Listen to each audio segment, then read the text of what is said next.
Bonjour et bienvenue à tous dans cette émission. Aujourd'hui, je vais vous parler de la vidéo de Idriss et de Karl Zéro qui s'appelle Abolissons l'horreur et qui a comme titre de vidéo, enfin l'affiche s'appelle Abolissons l'horreur, mais le titre de la vidéo est Il faut abolir le trafic d'enfants.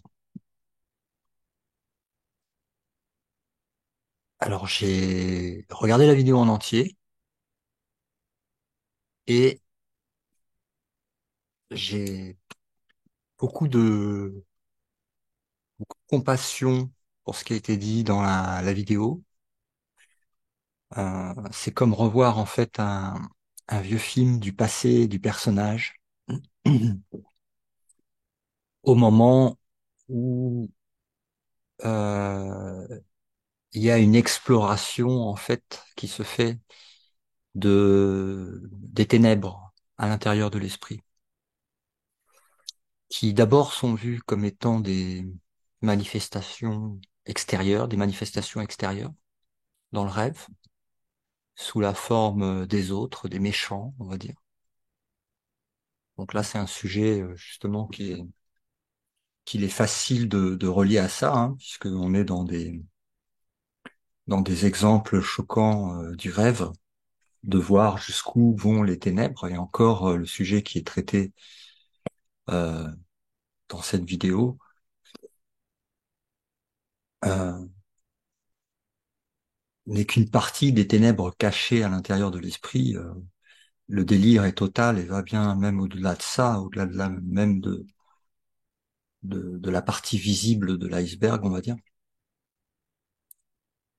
Et donc on parle du trafic d'enfants hein, dans cette vidéo. Donc qui est une exploration des ténèbres intérieures, de la violation de l'innocence. Ça, c'est une pensée que projette l'esprit, hein, qui se croit coupable d'avoir en fait fui le paradis, dit se séparer de Dieu, en fait. Hein, c'est l'histoire de la séparation, qui se croit être véritable et qui projette en fait un film qui correspond à cette croyance de la séparation, donc de l'opposition, de la dualité, du bien et du mal. Et on voit que Karl et Idriss sont passés par des épreuves comme j'ai aussi expérimenté ce par quoi ils passent. Et on a une sorte de d'épouvante qui se fait, comme un enfant qui croit qu'il y a un monstre dans le placard ou dans le lit, hein, parce que il a vu quelque chose bouger peut-être. Et ça rend réel le cauchemar. Et ce qui ne, ce qui n'est pas en fait vu dans l'analyse au départ, c'est que rien ne se passe à l'extérieur de soi. Les ombres qui sont vues sous la forme de ces histoires avec les enfants ne sont que la projection d'une condition intérieure que l'on croit réelle à son propre sujet, ce qui s'appelle la perception, hein. C'est-à-dire que la croyance fait la projection et la perception vient confirmer la croyance du bien et du mal, du jugement, de la peur, de la séparation, des défenses et des attaques que cela croit justifier. Et il n'y a pas il n'y a pas de retournement encore. Il n'y a pas de retournement intérieur qui s'est encore produit, euh, mais qui se produira en chacun d'entre nous en son temps, en son heure, quand vous saisirez en fait le stratagème euh, de l'inversion qui est fait dans cette projection holographique de l'idée de la séparation, euh, qu'on appelle le démiurge, l'ego ou l'antéchrist. En fait, c'est cette idée de autre chose que le royaume céleste, que Dieu, que le Créateur, et son royaume parfait, immuable, éternel. Donc c'est tout l'opposé, hein. C'est la séparation, la division, la petitesse, le doute, la stupidité, l'oubli, la peur. Euh, en fait, tout l'inverse du royaume céleste. Et c'est clair que pendant un moment, cherchant la vérité de c'est quoi ce bordel, le regard se tourne en premier vers l'illusion, c'est-à-dire vers ce qui se passe dans le film, qui ne fait que refléter la condition intérieure de l'esprit qui se croit séparé et qui projette cette séparation, qui projette cette peur, cette culpabilité dans des personnages qui paraissent être extérieurs et qui ne sont que des personnages mis en scène par l'esprit qui rêve le rêve de la séparation et de la multitude. Donc, au départ, ça fait ça. Et cette croyance entraîne des conséquences que nous expérimentons dans la limitation de la croyance sur ce que nous croyons être. Donc l'ego, hein, l'identification à l'ego. Alors, euh, dans cette vidéo, euh, on sent le désir de justice et qui part euh, de la croyance en une injustice. Puisque s'il y a désir de justice, c'est qu'il y a une correction à faire. Et donc, il y a quelque chose qui ne devrait pas être. Et il n'y a pas de remise en cause des sens, de ce que perçoivent les sens et ce que dit le mental au sujet des images. Et il y a aussi euh,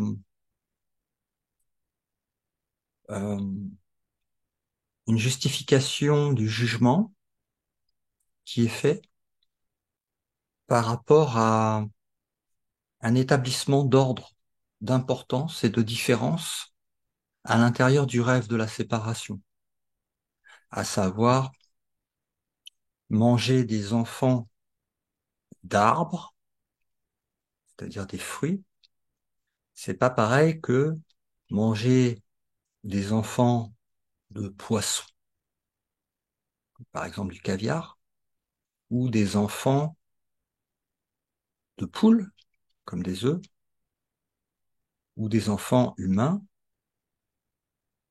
C'est-à-dire qu'il y a une distinction qui est faite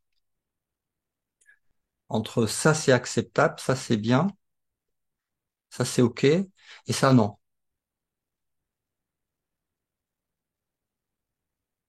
Par rapport au point de vue de l'espèce séparée, soi-disant, de toutes les autres espèces, avec un point de vue qui tient la route pour lui, on va dire, mais que pour lui. Hein. Comme par exemple aller prendre son pain le matin en voiture et pendant le trajet n'en avoir absolument rien à foutre d'avoir tué des milliers de micro-organismes, insectes, peu importe. Donc on voit qu'il y a un ordre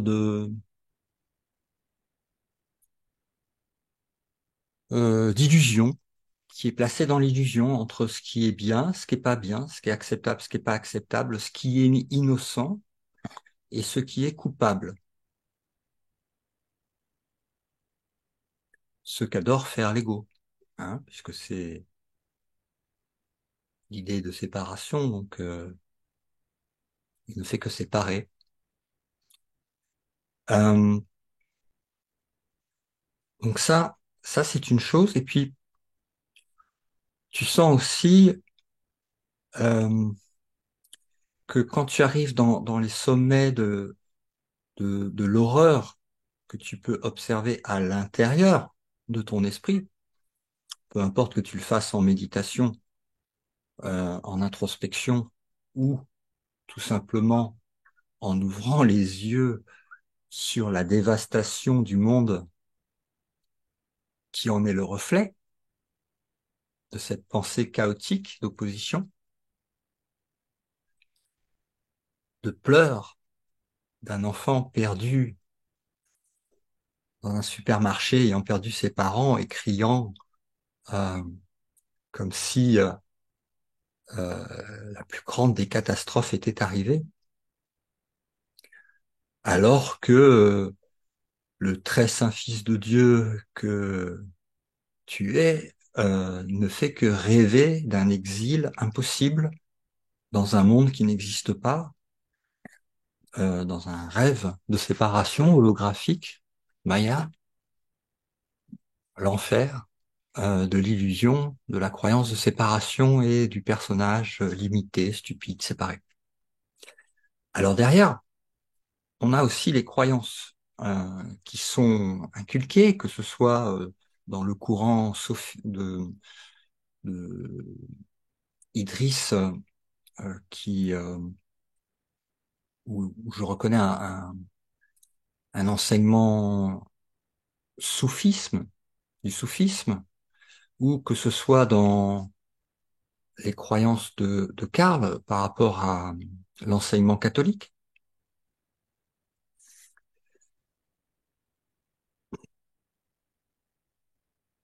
qui euh, induisent en fait en erreur dans le sens où ils disent que ce monde, ce que tu vois, ce que tu perçois avec les sens physiques, cet univers, l'espace, le temps, la limitation, la dualité,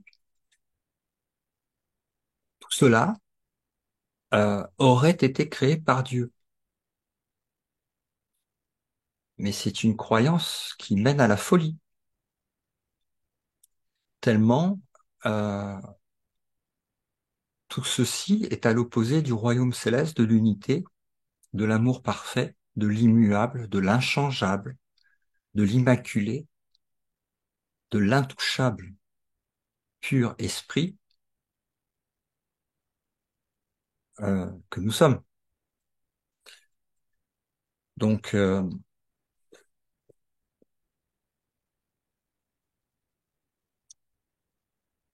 oui, il y a un moment où ça fait peur, et c'est vraiment quand tu traverses en fait cette vallée de l'ombre de la mort, on va dire, qui est toutes les pensées de l'ego, de l'horreur, dont il est capable de mentir et de faire croire au sujet du Saint-Fils de Dieu qui serait, selon l'ego, coupable, éternellement coupable dans un temps linéaire, méritant la mort et la limitation, le ressenti de ses sens physiques, un total esclavage et limitation, et solitude dans le sens séparation.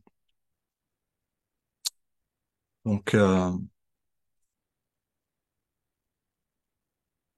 si on part évidemment de cette croyance-là, euh, ça va être beaucoup plus long de pouvoir comprendre ce qui s'est passé et de pouvoir le défaire, de pouvoir défaire en soi l'insanité qui se projette dans le monde et qui te fait sentir à la fois si misérable, si coupable ou si injustement traité, puisque de toute façon c'est les deux faces de la même pièce, la dualité. Donc que ce soit victime ou bourreau, et aussi si impuissant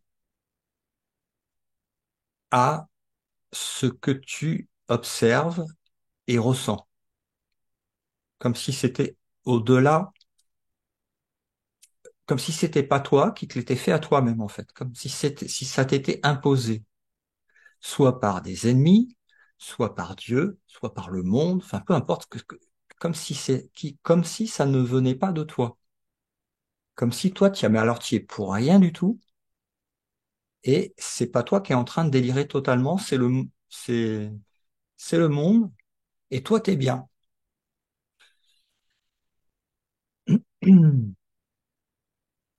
Donc hum, ça va poser des cadenas, on va dire, dans dans l'esprit pour pouvoir maintenir l'illusion et juger plutôt que de pardonner, plutôt que de se pardonner nous-mêmes, toujours la poutre dans son œil et non pas la paille dans l'œil du voisin, hein.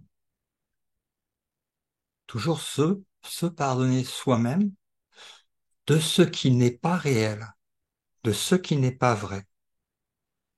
Je vais vous lire un passage, ça va être plus clair pour ceux qui comprennent pas encore la différence entre l'unité et l'illusion de la séparation, donc de la multiplicité.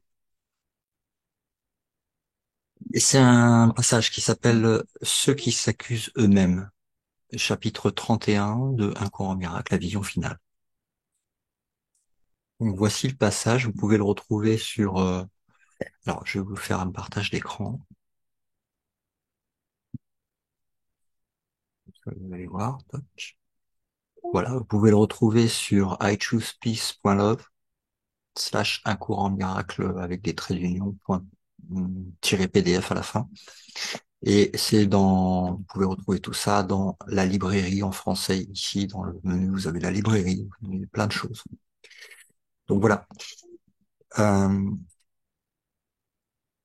donc le mot-clé que j'ai utilisé, hein, si vous voulez le retrouver, c'est ceux qui s'accusent, que j'ai tapé ici, et vous pourrez retrouver le passage. Donc ceux qui s'accusent eux-mêmes, voici le texte. Seuls ceux qui s'accusent eux-mêmes condamnent.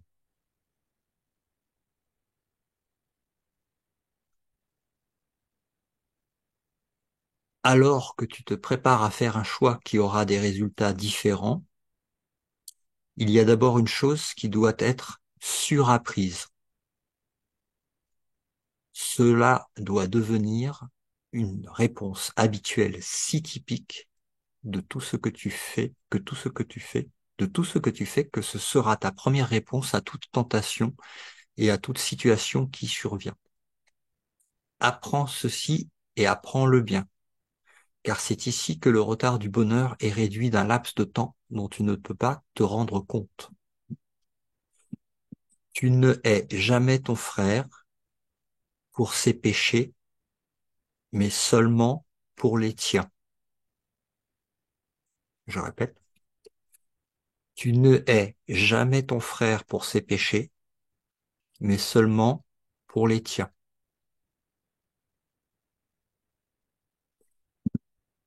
Quelque forme que ces péchés paraissent prendre, elle ne fait qu'obscurcir le fait que tu crois qu'ils sont les tiens et qu'ils méritent donc une juste attaque. Pourquoi ces péchés devraient-ils être des péchés si tu ne croyais pas qu'ils ne pourraient pas être pardonnés en toi? Pourquoi seraient-ils nés réels en lui si tu ne croyais pas qu'ils sont ta réalité? Et pourquoi les attaques-tu partout si ce n'est que tu te hais toi-même? Es-tu, toi, un péché?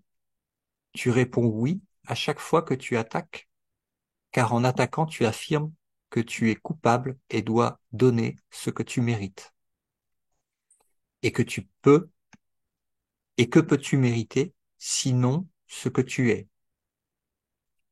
Si tu ne croyais pas que tu mérites l'attaque, jamais il ne te viendrait à l'esprit de donner l'attaque à qui que ce soit.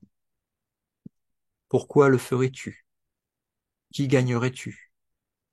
Que pourrait-il en résulter que tu voudrais? Et comment le meurtre pourrait-il t'apporter un bénéfice? Les péchés sont dans les corps, ils ne sont pas perçus dans les esprits. Ils ne sont pas vus comme des buts, mais comme des actes. Les corps agissent, les esprits non. Par conséquent, le corps doit être en faute pour ce qu'il fait. Il n'est pas vu comme une chose passive qui obéit à tes commandements et ne fait rien du tout de lui-même. Si tu es péché, tu es un corps, car l'esprit n'agit point. Et le but doit être dans le corps et non dans l'esprit. Le corps doit agir par lui-même et se motiver lui-même. Si tu es péché, tu enfermes l'esprit au-dedans du corps et tu donnes son but à sa prison qui agit à sa place. Un geôlier ne suit pas les ordres, mais il les fait respecter par le prisonnier. Or, c'est le corps qui est prisonnier et non l'esprit. Le corps n'a pas de pensée. Il n'a pas le pouvoir d'apprendre, ni de pardonner, ni d'asservir. Il ne donne pas d'ordre auquel l'esprit ait besoin de se plier, ni ne fixe de conditions auxquelles ils doivent obéir. Il ne garde en prison qu'un esprit désireux d'y demeurer. Il tombe malade sur l'ordre de l'esprit qui voudrait devenir son prisonnier. Puis il vieillit et meurt parce que cet esprit est malade en lui-même. Apprendre est la seule chose qui cause un changement. Ainsi, le corps où nul apprentissage ne peut se produire ne pourra jamais changer, à moins que l'esprit préfère que le corps change son apparence pour convenir au but donné par l'esprit. Car l'esprit peut apprendre, et là se fait tout changement. L'esprit qui pense être un péché n'a qu'un but, que le corps soit la source du péché pour le détenir dans la prison qu'il a choisie, qu'il garde et qu'il tient aux abois, prisonnier endormi des chiens féroces de la haine et du mal, de la maladie et de l'attaque, de la douleur et de l'âge, du chagrin et de la souffrance. Ici sont préservées les pensées de sacrifice, car il règne la culpabilité qui ordonne que le monde soit comme elle-même, un lieu où rien ne peut être où rien ne peut trouver miséricorde ni survivre aux ravages de la peur, sauf dans le meurtre et dans la mort. Car ici tu es fait péché, et le péché ne peut pas supporter les joyeux et les libres, car ce sont des ennemis que le péché doit tuer. Dans la mort, le péché est préservé, et ceux qui pensent être eux-mêmes péchés doivent mourir pour ce qu'ils pensent être. Réjouissons-nous de ce que tu verras, ce que tu crois, et qu'il t'est donné de changer ce que tu crois. Le corps ne fera que suivre. Il ne peut jamais te mener là où tu ne voudrais pas être. Il ne garde pas ton sommeil et il n'interfère pas avec ton réveil. Délivre ton corps de l'emprisonnement et tu verras personne comme prisonnier ce dont tu t'es échappé. Tu ne voudras pas garder dans la culpabilité tes ennemis choisis, ni garder enchaîné à l'illusion d'un amour changeant ceux que tu penses amis. Les innocents délivrent en reconnaissance de leur délivrance, et ce qu'ils voient soutient leur délivrance de l'emprisonnement et de la mort. Ouvre ton esprit au changement, et ni ton frère ni toi n'aurez d'anciennes peines à purger, car Dieu a dit qu'il n'y a pas de sacrifice qui puisse demander, il n'y a pas de sacrifice qui puisse se faire.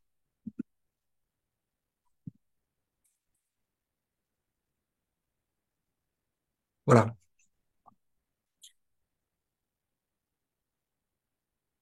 Je voulais lire ce passage pour expliquer cette loi de donner, c'est recevoir. Il n'y a que l'unité, donc il n'y a pas d'autre.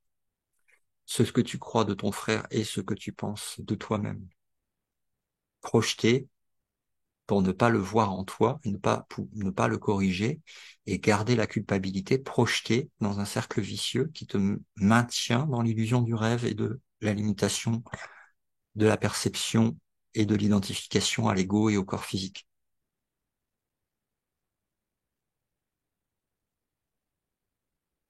En pardonnant les erreurs que ton frère et tes sœurs n'ont pas fait, en réalité, seulement dans ton rêve, c'est toutes tes erreurs de ton rêve, qui ne se sont pas réellement produites non plus, qui te sont pardonnées.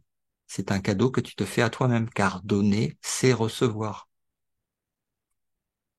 Celui qui ne pardonne pas doit juger. Cercle vicieux ou cercle vertueux? Enfoncement dans le rêve ou délivrance de l'esprit endormi dans un rêve de séparation. Le choix est le tien. Voilà, voilà. Dieu étant la vie, ne créant que la vie, la mort n'existe pas.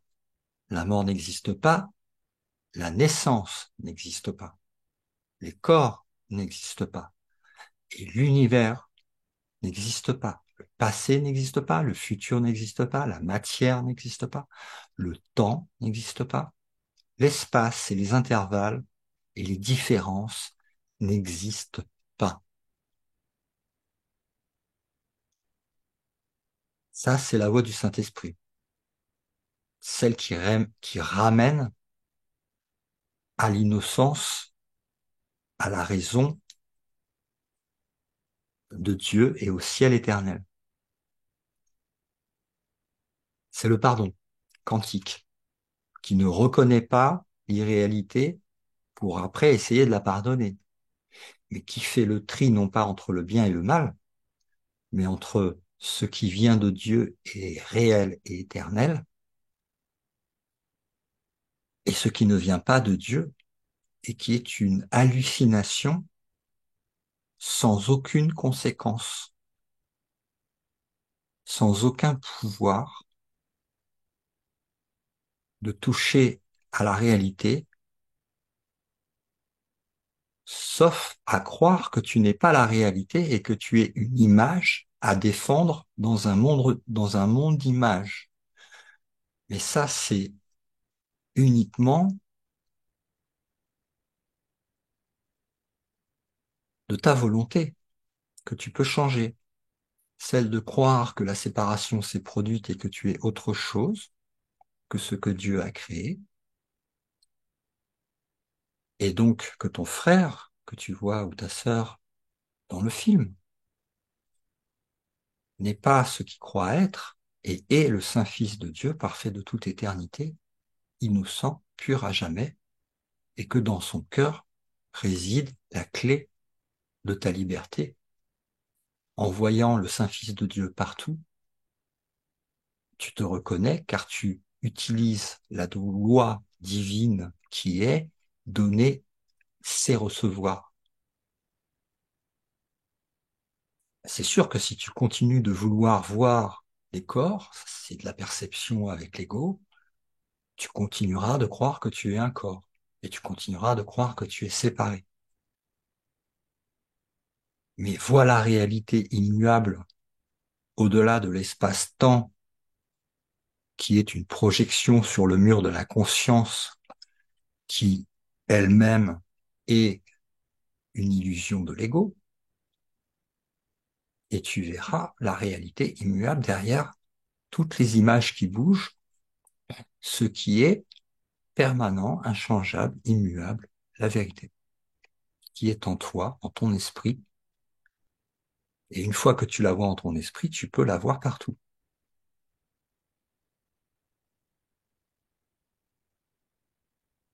Ce que tu vois quand tu vois ça, c'est que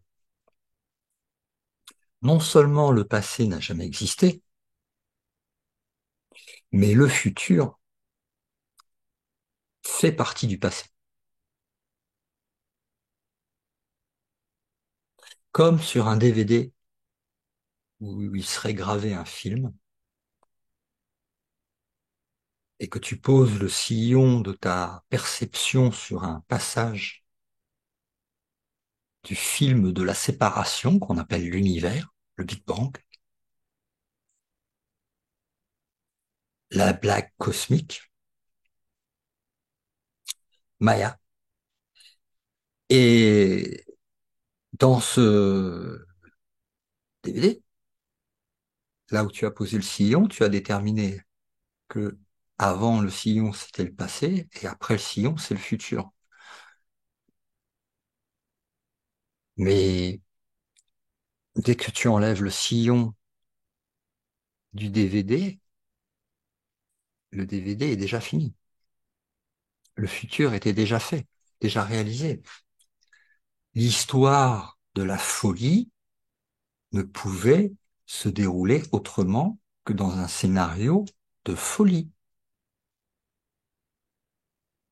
Du début de la folie à la fin de la folie. Du début de l'espace-temps à la fin de l'espace-temps du rêve, du rêveur, qui se réveille en tant qu'unité éternelle, innocente, pure et complète, en Dieu, hors de ce monde où il n'a jamais été. Maintenant, si l'esprit veut croire qu'il en est autrement, cela ne change pas la réalité, mais ça change son expérience. Ça devient le rêve de l'individu, du bien et du mal, des opposés, et donc des histoires abracadabrantesques qu'on voit dans ce monde totalement illusoire, sans espoir et sans cause, donc sans effet, car ce monde n'est pas réel. Donc tout le monde est innocent, c'est soit l'un soit l'autre. Soit tout le monde est innocent, soit tout le monde est le Fils de Dieu, et en fait il n'y a pas de tout le monde, il n'y a que le soi, il n'y a qu'un seul esprit. Et il y a un réveil qui se fait, exactement comme Jésus l'a vécu, mais il n'y a pas que Jésus, il y en a d'autres. Et c'est ce qu'on appelle l'illumination, qui n'est d'autre, qui n'est pas quelque chose de nouveau ou à acquérir, qui est simplement un dévoilement de ce qui a toujours été, qui était couvert par un voile de mensonge sur une histoire abracadabrantesque.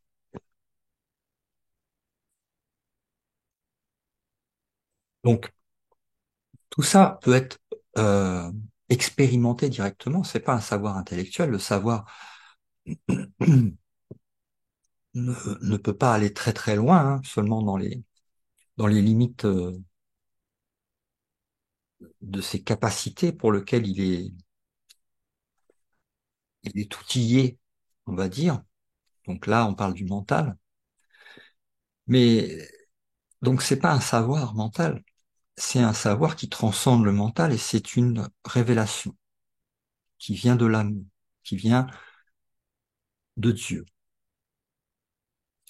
et qui ne peut pas se révéler tant que tu crois à la culpabilité. Parce que les yeux qui se réveillent sont les yeux de l'innocence. Donc si tu vois la culpabilité en toi ou en ton frère ou dans le monde, tu ne peux pas voir la vérité puisque tu crois en ce que l'ego veut te faire croire par rapport à l'idée de séparation, à l'opposé. Mais tu peux très bien changer ton regard, regarder uniquement la vérité et voir que tu t'es fait cela à toi-même et que cela n'est jamais arrivé et que tu n'as jamais été là. Personne n'a été violé. Personne n'est mort. Parce qu'il n'y a personne dans le rêve. Il n'y a pas des gens. Il n'y a que l'esprit endormi qui projette un scénario de multiplicité. Mais ce n'est pas la vérité. C'est un rêve. Le rêve ne peut pas être jugé puisqu'il n'existe pas. L'ego ne peut pas être jugé, il n'existe pas. Là où il y a rien, il y a rien. Et là où il y a la vérité, demeure la vérité. La vérité est en Dieu, en ton esprit.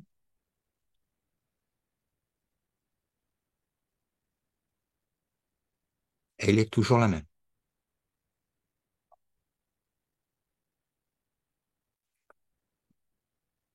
Donc beaucoup de compassion pour le Fils de Dieu qui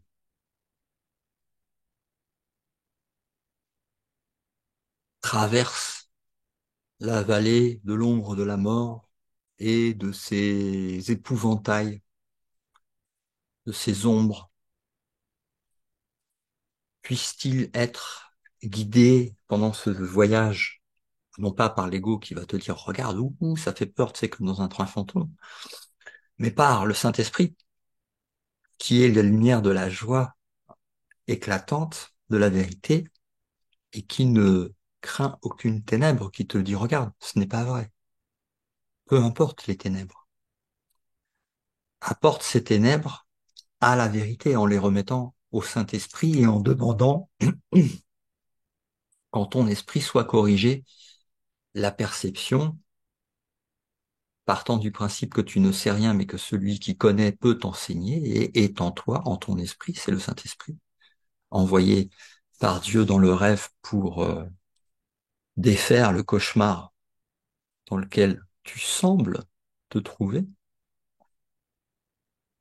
C'est encore une illusion. Et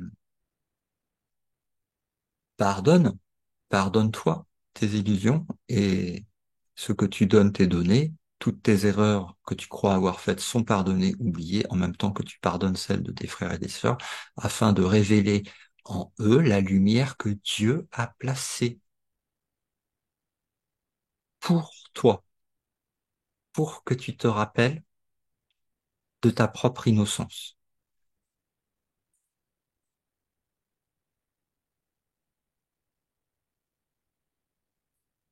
Ça permet de passer du cercle vicieux au cercle vertueux, où tout le monde gagne, tout le monde est innocent.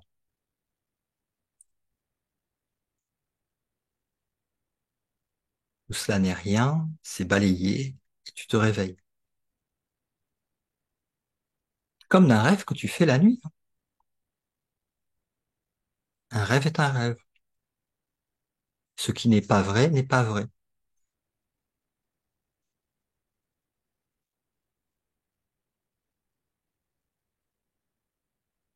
Karl, Karl est catholique, il aime bien Jésus, je suppose. Et Jésus disait, mon royaume n'est pas de ce monde. Celui qui trouve un cadavre dans le monde, ce monde n'est pas digne de lui. L'univers entier, passé, futur, est un cimetière. Il n'y a que des cadavres partout. Celui qui découvre un cadavre dans le monde, ce monde n'est pas digne de lui. Mon royaume n'est pas de ce monde. Laisse les morts enterrer leurs morts.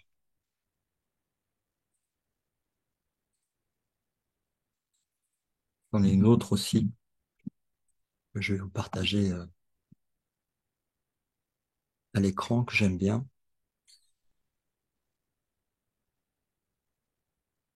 Voilà, c'est là.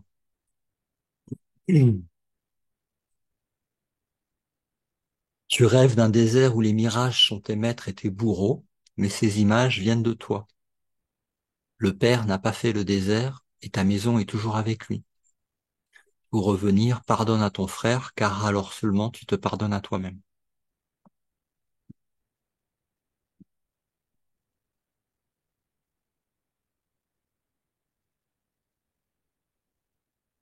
Voilà. Bon, il n'y a pas que celle-là, hein. C'est ne mets pas tes trésors là où les vers et les mythes peuvent les dévorer, mets tes trésors là où rien ne peut les toucher.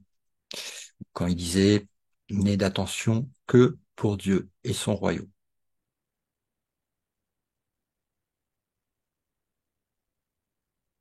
C'est la vérité qui délivre, hein. Si tu plonges le regard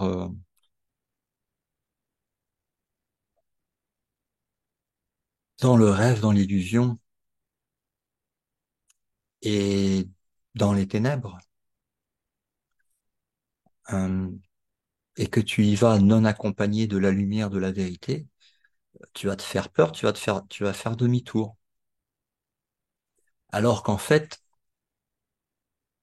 l'issue, enfin, la sortie plutôt, le chat de l'aiguille, se trouve derrière cette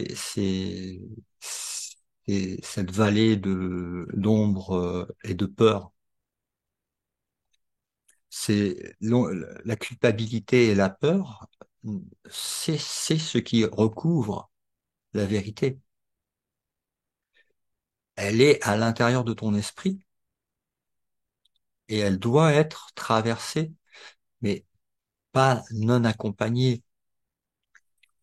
Parce que non accompagné, ça veut dire automatiquement accompagné de l'ego. Analyse mentale duelle et croyance dans sa réalité. Donc, c'est, tu peux pas la traverser comme ça. Tu la traverses avec la force du Christ en toi, qui connaît la vérité à ton sujet, qui connaît que cela n'est pas ce que tu es et que c'est un cauchemar et non pas la vérité.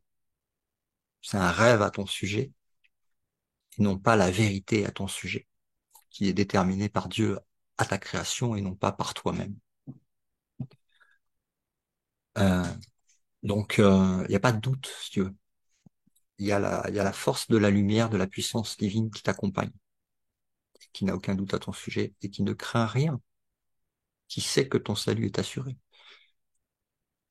que tu ne peux éventuellement que le retarder pour rêver un peu plus longtemps, mais c'est tout. Tu peux pas changer ce que tu es.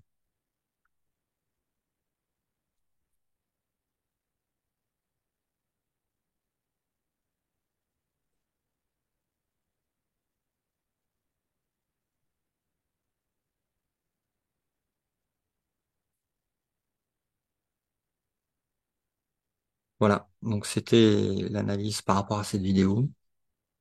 Et merci à Karl, merci à Idriss